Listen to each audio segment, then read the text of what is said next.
untuk mengembangkan koperasi sungai dan laut bersadapi untuk mengembangkan koperasi.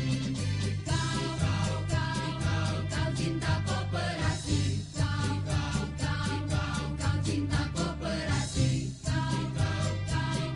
Kau cinta koperasi. Kau cinta koperasi. Gunung dan lembah pun kan ku jalani untuk mengembangkan koperasi. Sungai dan laut pun kan ku seberangi untuk mengembangkan koperasi. Tak cinta koperasi. Tak cinta koperasi. Tak cinta koperasi. Kita cinta koperasi. Gunung dan lembah pun. Deputi Bidang Perkoperasian yang mewakili Menteri Koperasi dan UKM Bapak Ahmad Zamadi SHMM, yang terhormat Sekretaris Daerah Provinsi Bali yang mewakili Gubernur Bali Bapak Dewa Made Indra, yang kami hormati Bapak I Gusti Agung Rai Wirajaya dan Ibu Hajah Himmatul Aliyah SOS MSI beserta para anggota DPR RI, yang kami hormati Profesor Dr. Insinyur Johar Arifin Hussein beserta para penasehat Dekopim, yang kami hormati Ketua Umum Dewan Koperasi Indonesia Ibu Dr. Sri Untari Bisowarno MAP, yang kami hormati para kepala daerah seluruh Indonesia yang menerima penghargaan. Boleh kita berikan sambutan bagi para kepala daerah yang telah hadir bersama pada hari ini. Dan juga yang kami hormati Ketua DPRD Provinsi Jawa Timur Bapak Kusnadi SHMU, yang kami hormati Bapak Anak Agung Gede Murah Puspayoga, dan yang kami hormati Direktur Utama PT Bima Sakti Multisinergi Bapak Ibnu Sunanto, serta para hadirin tamu undangan yang berbahagia. Selamat pagi. Selamat pagi Bapak Ibu.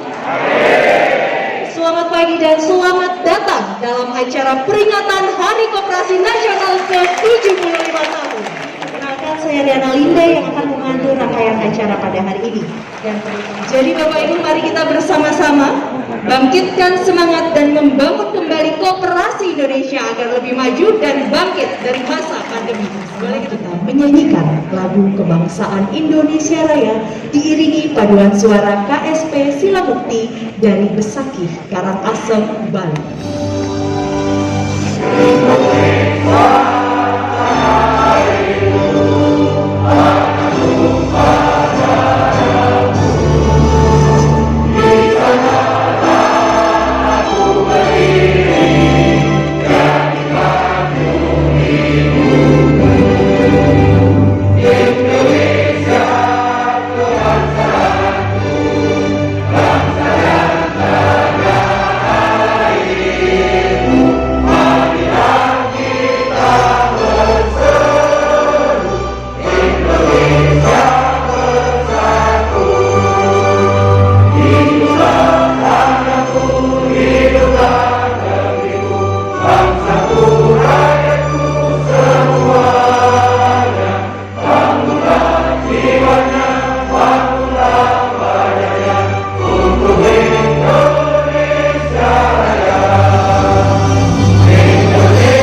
Bandung.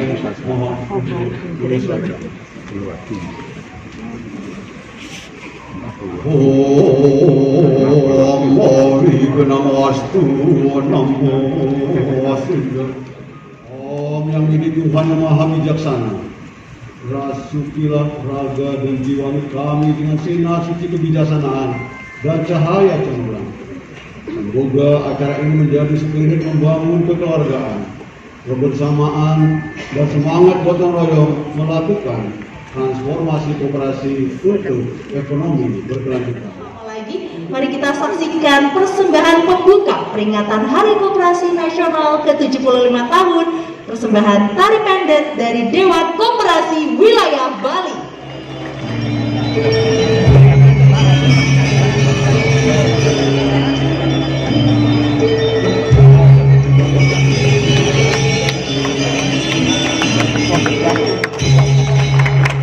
Boleh kita berikan tepuk tangan yang luar biasa Bapak Ibu.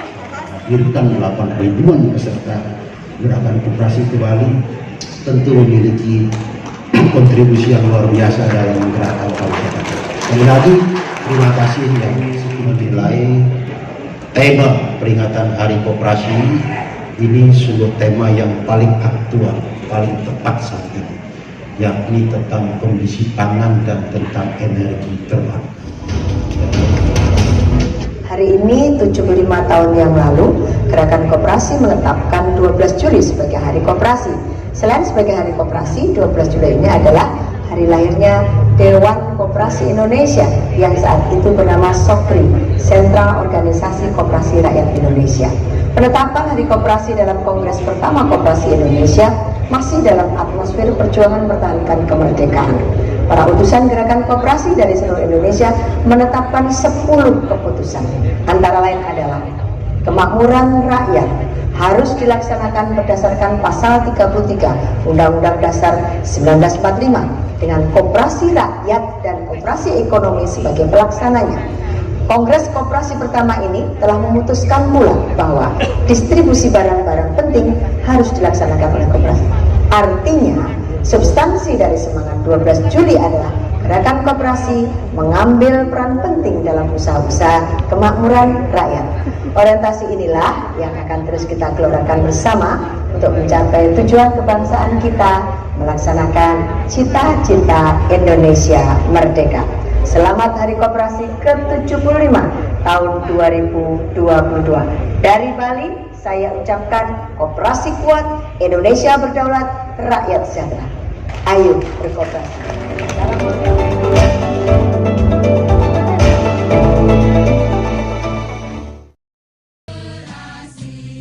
Gunung dan lembah pun tentu jalani untuk mengembangkan koperasi. Sungai dan laut pun tentu seberangi. Kami memilih tempat, izin Bapak Ibu yang kami hormati semua, kami memilih tempat di Bali dengan pertimbangan satu, mengikuti presidensi G20, di mana Bali menjadi tempat nanti acara presidensi G20 Indonesia, yang di sana seluruh kekuatan G20 akan hadir di Indonesia dan itu di Bali. Yang kedua, seperti yang disampaikan oleh Pak Sekda, kami ikut merasakan betapa perihnya pandemi COVID-19, dan yang paling terpukul adalah Bali, yang paling turun pertumbuhan ekonominya minus di atas rata-rata semuanya. Maka azas kekeluargaan dan gotong royong yang ada di dalam Undang-Undang Koperasi Nomor 25 Tahun 92, dan juga yang bisa menjadi sekalian terus-menerus kita untuk kita semangati, kita hadir di sini untuk memberikan semangat pada seluruh warga Bali agar ekonominya tumbuh kembali. Yang ketiga, alasan yang sungguh sangat mendasar, Bali. Bali itu balik. Balik itu kembali.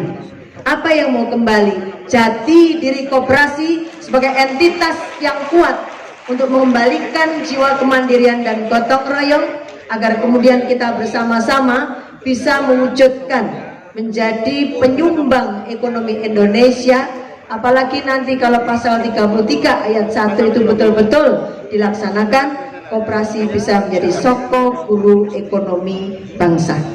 Seperti cita-cita Bung Karno di dalam Trisakti. Ada 3 sakti. Sakti pertama adalah daulat politik. Sakti kedua adalah berdikari dalam bidang ekonomi.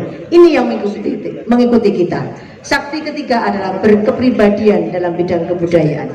Maka sehingga hari ini kita bisa menunjukkan bagaimana kemandirian sebuah gerakan. Kalau pidato, tapi saya ingin menyampaikan bagaimana rasa gelora kita, antusiasme kita, nafas kita yang menyatu dengan gerakan dan kaki kita, sehingga pada hari ini saya ingin mengenakan warna kuning emas. Ini bukan tanpa maksud. Maksudnya adalah menyongsong kejayaan koperasi Indonesia menuju Indonesia emas. Saya menggunakan celana hitam bukan tanpa maksud. Maksudnya adalah keteguhan kita untuk berjalan di jalan koperasi. Saya menggunakan kerudung merah bukan tanpa maksud. Keberanian kita untuk mengambil risiko jadi orang koperasi. Nah, kemudian bagaimana dulu para pendiri bangsa kita saat di Tasikmalaya menyelenggarakan kongres pertama koperasi. Di situ waktu itu ramai dan kemudian oleh Belanda dibom Jelung.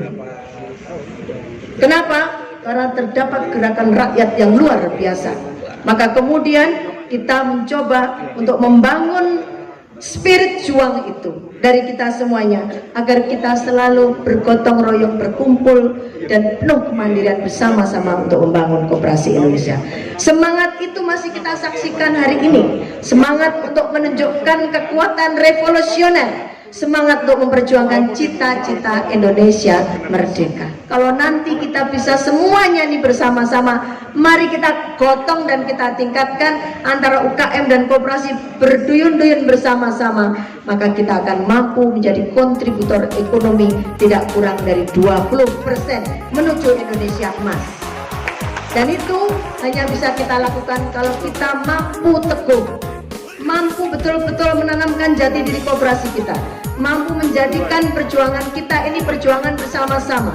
Bagaimana kita bahagia bersama-sama, sejahtera bersama-sama. Tidak ada yang lapar, tidak ada yang lebih kaya, tetapi kita bersama-sama membangkitkan ekonomi agar kita sejahtera bersama-sama.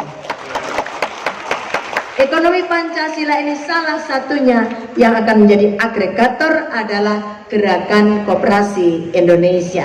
Maka Bung Hatta juga selalu meletakkan pelaku ekonomi koperasi sebagai pelaku nomor 1. Setelah itu baru negara atau BUMN. Seperti lagunya, Aku cinta koperasi, di kau cinta koperasi, kita cinta koperasi, aku di kau kita cinta koperasi. Laut dan sungai pun kan ku seberangi, gunung dan lembah pun kan aku daki untuk mengembangkan koperasi. Semua aku cinta koperasi, di kau cinta koperasi, kita cinta koperasi, aku di kau kita cinta koperasi.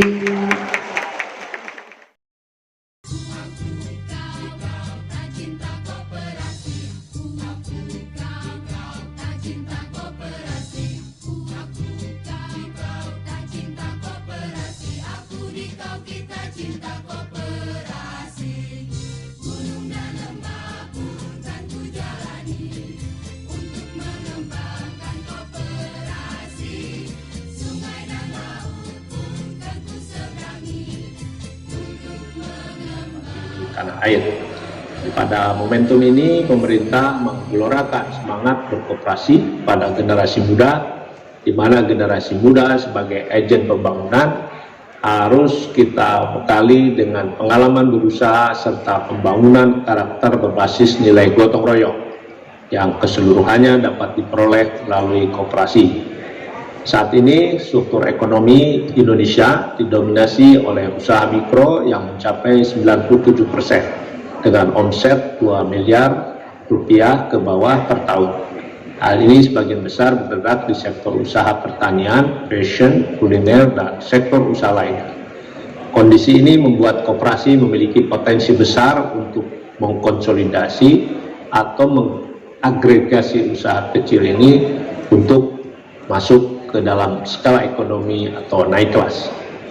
Koperasi di era sekarang harus berani mengubah pola pikir. Jika tidak, koperasi hanya akan mengalami penuaan dan tidak mengikuti bisnis yang modern. Salah satu langkah yang bisa dilakukan adalah dengan reformasi ekosistem kelembagaan koperasi. Kita akan merevisi undang-undang perkoperasian agar semakin relevan dengan perkembangan zaman. Pada tahun ini penyusunan regulasi pengganti Undang-Undang Nomor 25 Tahun 1992 tentang perkoperasian menjadi prioritas, dengan penguatan pada berbagai substansi, diantaranya kebijakan afirmatif dalam memberikan kesempatan koperasi untuk bergerak di semua sektor usaha. Penerapan koperasi multi pihak terutama bagi pelaku startup, profesional, dan generasi muda, serta penerapan tata kelola yang baik hingga penanganan dan mitigasi terhadap koperasi bermasalah. Fokus pemberdayaan koperasi saat ini menyasar sektor real, terutama di sektor pangan. Pemerintah mengembangkan korporatisasi petani dan nelayan melalui koperasi guna meningkatkan kesejahteraan petani dan nelayan, termasuk mendukung kemandirian pangan nasional berbasis keunggulan komoditas lokal. Saya berharap gerakan koperasi terus bertransformasi dan berkembang di tengah ragam tantangan dan dinamika sosial dan ekonomi tanpa meninggalkan asas kekeluargaan, kebersamaan, dan gotong royong. Saya percaya dengan semangat tersebut gerakan koperasi dapat semakin maju dan berdaya. Dirgahayu Koperasi Indonesia. Koperasi oleh para pendiri bangsa kita dirancang sebagai sokoguru perekonomian nasional. Koperasi menjadi usaha bersama untuk mewujudkan kemakmuran bersama. Koperasi tumbuh dari gerakan kebangsaan sesuai usaha bersama berdasarkan azas kekeluargaan, tumbuh di atas kejujuran, kesukarelaan, tolong-menolong, dan gotong royong.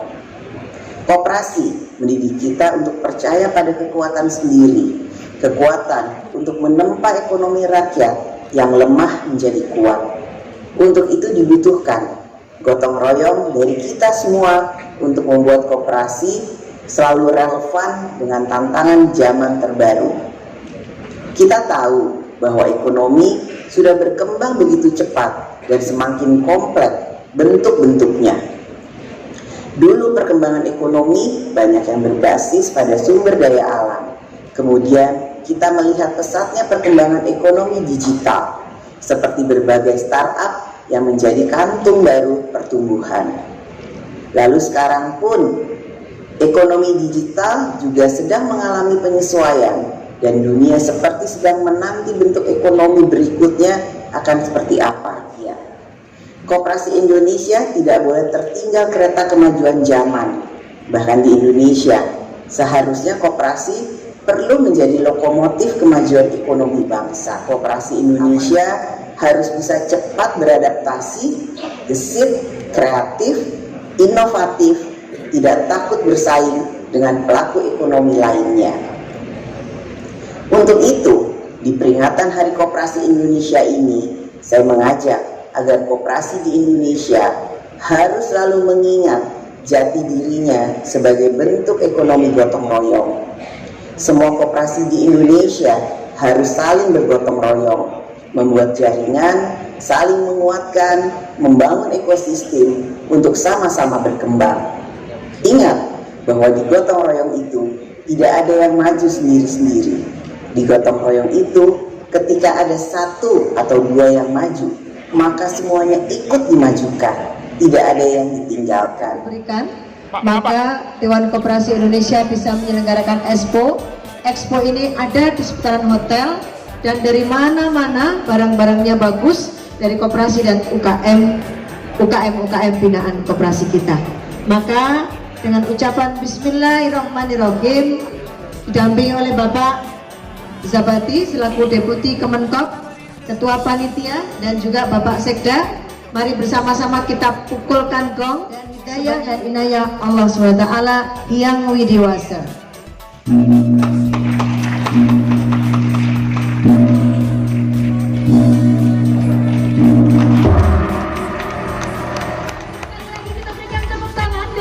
Pemukulan gong, maka secara resmi Expo dalam rangka Hari Koperasi Nasional ke-75 tahun telah dibuka. Kami ucapkan terima kasih pada dukungan para sponsor yaitu PT Pertamina, PT PGN, April Group, Koperasi